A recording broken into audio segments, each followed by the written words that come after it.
When you have features or solid bodies that need to be replicated, Inventor has several pattern features that are perfect for this. Let's take a look at the rectangular pattern feature to replicate this hole along this board here. When the dialog box appears, the first thing Inventor wants to know is what feature you want to pattern. Like we saw with the mirror feature earlier, you also have the option to select solid bodies for the pattern, but in this case, I'll keep it on Features and select the hole. I can select it from either the design window or the browser. The rectangular pattern lets you replicate the geometry in either one or two directions. Starting with direction 1, when I click the arrow button, Inventor wants me to define the direction. I'll click on a model edge. If the pattern is going in the wrong direction, you can flip it using this button here. Next, you can specify the number of instances.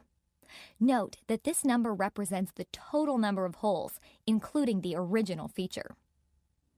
I skipped this option up here called mid-plane, which distributes the pattern on both sides of the original feature in the direction I specified. Right now, we're using the spacing option, so this value controls the distance or pitch from one occurrence to another. You can think of this as center-to-center spacing. Inventor also lets you specify the total distance. With this option, you type in the total length for the pattern, and the software takes care of evenly spacing them throughout that distance. Finally, there's an option to space the occurrences evenly along a curve length. This is just like the distance option I just mentioned, except that it automatically fills in the distance value with the length of the curve or edge selected for the direction. For this example, I'll use the spacing option, type in the space between them, 1.5 inches in this case, and set the count to 4. Now, at this point, I can create occurrences in the other direction by activating direction 2. I'll click on the model edge to specify the direction. Just like with direction 1, if the pattern is going in the wrong direction, you can press this button to flip it. I'll set the count to 3 and the spacing to 1.25.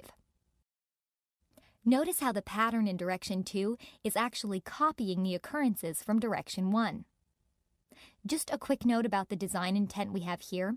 When you use the pattern feature, all of the replicated geometry is driven by the original feature, as well as the spacing and number of instances we typed in a moment ago.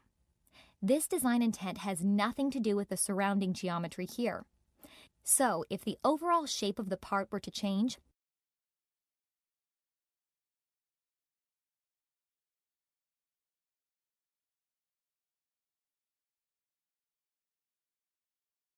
the original feature will update accordingly, but the replicated holes will still be driven by the parameters of the pattern.